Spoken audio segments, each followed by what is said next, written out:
ಇನ್ನು ನೆನೆಯಷ್ಟೇ ಸಿಎಂ ಆಗೋ ಆಸೆ ವ್ಯಕ್ತಪಡಿಸಿದ್ದ ಡಿಸಿಎಂ ಪರಮೇಶ್ವರ್ ಮಾತಿಗೆ ಸಂಸದ ಉಗ್ರಪ್ಪ ಸಾಥ್ ಕೊಟ್ಟಿದ್ದಾರೆ. ಪರಮೇಶ್ವರ್ಗೆ ಸಿಎಂ ಆಗೋ ಅರ್ಹತೆ ಇದೆ ಅಂತ ಉಗ್ರಪ್ಪ ತುಮಕೂರಿನಲ್ಲಿ ಹೇಳಿದ್ದಾರೆ. ಅಲ್ಲದೆ ಪ್ರಜಾಪ್ರಭುತ್ವದಲ್ಲಿ ಎಲ್ಲರಿಗೂ ಕೂಡ ಅವಕಾಶ ಇದೆ. ಪರಮೇಶ್ವರ್ ಸಿಎಂ ಆದರೆ ಖುಷಿ ಪಡೋರಲ್ಲಿ ನಾನು ಕೂಡ ಒಬ್ಬ. ಪರಮೇಶ್ವರ್ ಅಂತ ಅರ್ಹತೆ ಇರೋರು ಕಾಂಗ್ರೆಸ್ನಲ್ಲಿ ಹಲವಾರು ಜನ ಇದ್ದಾರೆ ಅಂತ ಹೇಳಿದ್ದಾರೆ.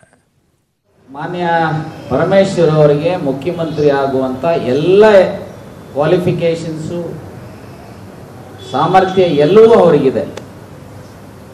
ಸೊ ಹಾಗಾಗಿ ಪ್ರಜಾಪ್ರಭುತ್ವ ವ್ಯವಸ್ಥೆಯಲ್ಲಿ ಸಾಮರ್ಥ್ಯ ಇರತಕ್ಕಂಥವರು ಯಾರಿಗೆ ಪಾರ್ಟಿ ಮತ್ತು ಶಾಸಕರುಗಳು ಅದರಲ್ಲೂ ಕೊಯ್ಲೇಷನ್ ಸೆಟಪ್ ಮತ್ತು ಪಾರ್ಟಿನಲ್ಲಿ ತೀರ್ಮಾನಗಳಾಗುವಂಥ ಸಂದರ್ಭದಲ್ಲಿ ನಿಜಕ್ಕೂ ಸಹ ಅವಕಾಶ ಇದೆ, ಇಲ್ಲ ಅಂತ ನಾನಂತೂ ಹೇಳಲಿಕ್ಕೆ ಹೋಗುದಿಲ್ಲ. ನಾನು ಸಹ ಅವರು ಮುಖ್ಯಮಂತ್ರಿ ಆದರೆ ಖುಷಿ ಪಡೋದ್ರಲ್ಲಿ ನಾನು ಮೊದಲಿಗನಾಗ್ತೇನೆ.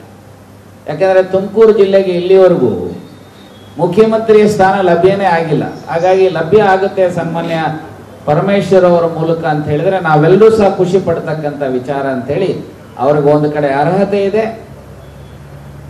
ಸೀನಿಯರ್ ಇದ್ದಾರೆ, ಪಕ್ಷದ ಅಧ್ಯಕ್ಷರಾಗಿರುವಂತವ್ರು ಇದ್ದಾರೆ. ಅಲ್ಟಿಮೇಟ್ಲಿ ಸಂದರ್ಭ ಬಂದಾಗ ಪಕ್ಷ ತೀರ್ಮಾನ ಮಾಡುತ್ತೆ, ಶಾಸಕರು ಮಾಡ್ತಾರೆ. ಹಾಗಾಗಿ ಅದನ್ನ ಸಾರ್ವಜನಿಕವಾಗಿ ಡಿಬೇಟ್ ಮಾಡಿ ಸೊ ಆ ಸ್ಥಾನವನ್ನ ಆ ಥರದವರು ಅನೇಕ ಜನ ಇದ್ದಾರೆ ನಮ್ಮ ಪಕ್ಷದಲ್ಲಿ. ಮುಖ್ಯಮಂತ್ರಿ ಆಗುವಂತ ಅರ್ಹತೆ ಇರತಕ್ಕಂಥವ್ರು ಒಂದು ಕಡೆ ಖರ್ಗೆ ಸಾಹೇಬ್ರಿದ್ದಾರೆ,